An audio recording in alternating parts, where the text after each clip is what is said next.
So this is where donation is taking place. We have some donors who are donating blood, so they're here.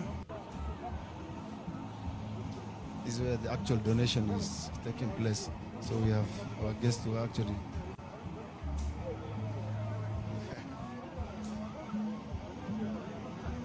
Yes. This is service to humanity.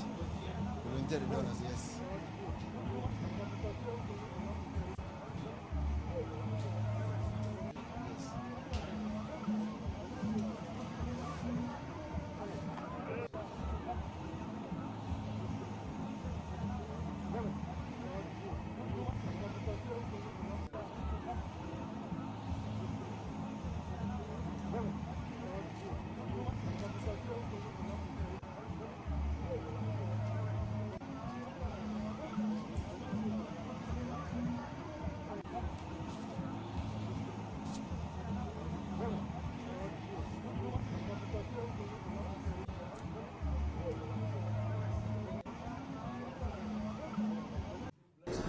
We have to be done only in Nairobi.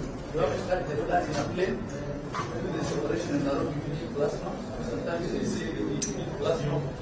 Yes, we have to explain that. So I'm saying, once someone donates blood, this small unit of blood is about 450 ml, can give you many products.